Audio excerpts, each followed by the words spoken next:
अब हम क्लास 9 आपको बताएंगे प्रॉपर्टीज ऑफ इरेशनल नंबर। यानी properties of irrational number means irrational number की कौन कौन सी प्रॉपर्टीज होती है, यानी इरेशनल नंबर कौन कौन सी प्रॉपर्टीज को फॉलो करता है, किसको नहीं करता है, कौन सी प्रॉपर्टीज आप किसको किस में ऐड करेंगे तो क्या होगा, वो रेशनल होगा या इरेशनल होगा। तो इन सब टॉपिक्स का अभी इस प्रॉपर्टीज ऑफ इरेशनल नंबर में डिस्कशन होगा। फर्स्ट ऑफ ऑल इसकी फर्स्ट प्रॉपर्टीज होती है कि जो आपका इरेशनल नंबर होता है वो एडिशन और मल्टीप्लिकेशन के लिए एसोसिएटिव, कम्यूटेटिव और distributive law of addition and multiplication दोनों को सेटिस्फाई करता है। मींस आपका जो इरेशनल नंबर होता है वो एसोसिएटिव लॉ, मल्टीप्लिकेटिव लॉ और कम्यूटेटिव लॉ, डिस्ट्रीब्यूटिव लॉ, यानी commutative law, associative law, distributive law, इन तीनों को सेटिस्फाई करता है एडिशन और मल्टीप्लिकेशन में। यानी जब आप दो इरेशनल नंबर या मोर देन टू, व्हेन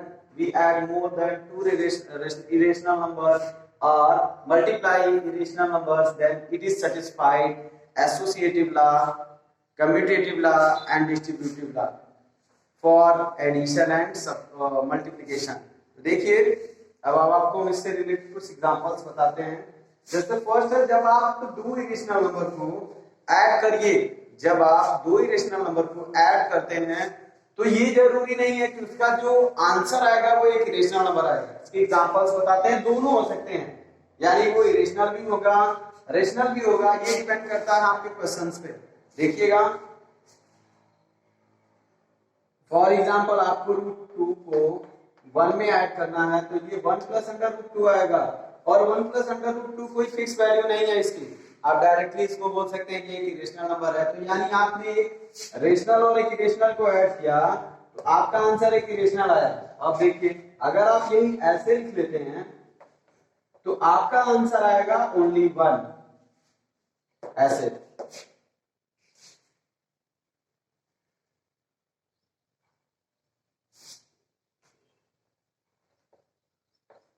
ऐसी सिचुएशन में भी आपका आंसर क्या है, अंडर रूट 2 एक इरेशनल। अब रेशनल को लाते हैं, अगर आप ऐसे किसी नंबर को ऐड करते हैं आपका आंसर ये इससे कैंसिल हो जाएगा, आपका आंसर आएगा 2।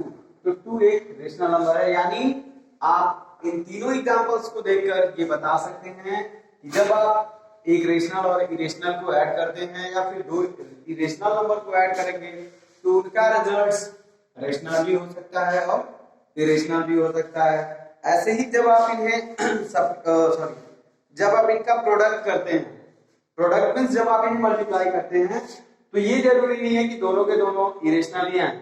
फॉर एग्जांपल आप अंडर रूट 2 को 1 में मल्टीप्लाई करेंगे, आंसर आपका अंडर रूट 2 आएगा, बट जब आप रूट 2 को मल्टीप्लाई इसमें करेंगे तो आपका आंसर आएगा 2 × 2 = 4। तो इन दोनों ही सिचुएशन में आप देख लीजिए, जब आप एक इरेशनल नंबर को रेशनल नंबर में मल्टीप्लाई करते हैं तो वो इरेशनल भी हो सकते हैं और रेशनल भी हो सकते हैं। थर्ड इनका है, इनका जो डिफरेंस होता है, डिफरेंस मींस जब आप इन्हें सब्ट्रैक्ट करते हैं तो वो रेशनल भी हो सकते हैं और इरेशनल भी। जैसे आपको ये एग्जांपल बताया गया, बीच में देखिए ये डिफरेंस का है, तो ये जो डिफरेंस वाला है एग्जांपल, ये आपको डायरेक्टली बता रहा है कि ये रेशनल भी हो सकते हैं और इरेशनल हो सकते हैं। और एक चीज और मोस्ट इंपॉर्टेंट है कि जब आप इन्हें डिवाइड करते हैं तो डिवाइड करते समय जो आपका क्वोशेंट आता है, यानी जब आप अपने डिवाइडेड में डिवाइजर से डिवाइड करते हो तो जो आपका क्वोशेंट आता है वो ऑलरेडी रेशनल भी हो सकता है और इरेशनल हो सकता है। तो इनसे टोटल 4 कंक्लूजन निकलते हैं। फर्स्ट आपका है सम ऑफ अरेशनल एंड इरेशनल। जब आप एक रेशनल और एक इरेशनल को जोड़ते हैं तो रिजल्ट आपका इरेशनल नंबर आएगा।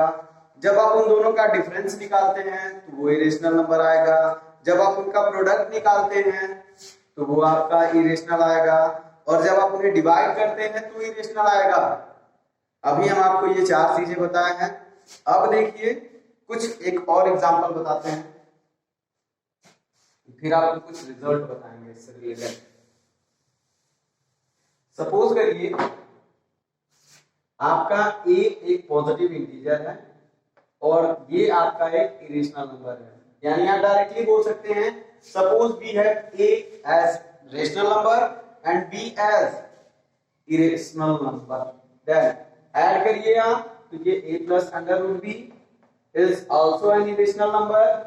सबट्रैक्ट करिए आप a minus under root b an irrational number, multiply करिए आप a अंडर रूट बी, ये भी आपका इरेशनल होगा, और डिवाइड करिए आप a upon under root b is also an irrational number. तो डायरेक्टली जो हम आपको ऊपर कंक्लूजन बताए थे कि जब आप दो एक इरेशनल नंबर और एक इरेशनल नंबर को ऐड करते हैं तो इरेशनल आता है, सबट्रैक्ट करते हैं तो इरेशनल आता है, मल्टीप्लाई करते हैं तो इरेशनल आता है, और आप उन्हें डिवाइड करते हैं तो भी इरेशनल आता है। अब हम आपको इससे रिलेटेड दो रिजल्ट्स बताएंगे।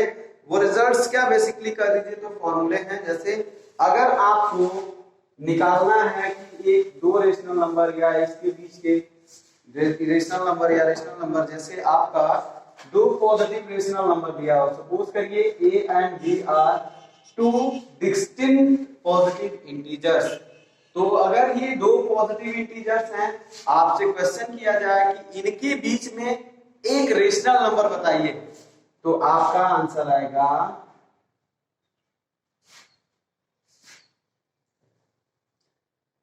इनके बीच का, जब आप रेशनल नंबर निकालते हैं तो इन दोनों को देखिए, आंसर आएगा आपका rational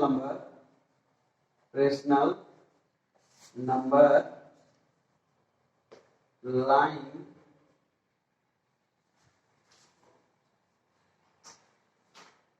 between a and b, यानी ए और बी के बीच में रेशनल नंबर कौन सा मिलेगा, तो आप इन दोनों को जोड़कर 2 से डिवाइड कर दीजिए। फॉर एग्जांपल जैसे कोई 1/2 है और 1/3 है, इनके बीच का आपको रेशनल नंबर निकालना है, तो आप 1/2 प्लस 1/3 होल डिवाइडेड बाय 2, यानी 3/3 प्लस 2/6 इंटू 2, तो आपका आंसर आएगा 5/12। ये इन दोनों के बीच का रेशनल नंबर होगा। और ऐसे ही अगर आपको दो इनके बीच का इरेशनल नंबर निकालना हो, यानी दो रेशनल नंबर के बीच का इरेशनल नंबर निकालना हो, तो आप क्या करते हैं, उसका फॉर्मूला इरेशनल नंबर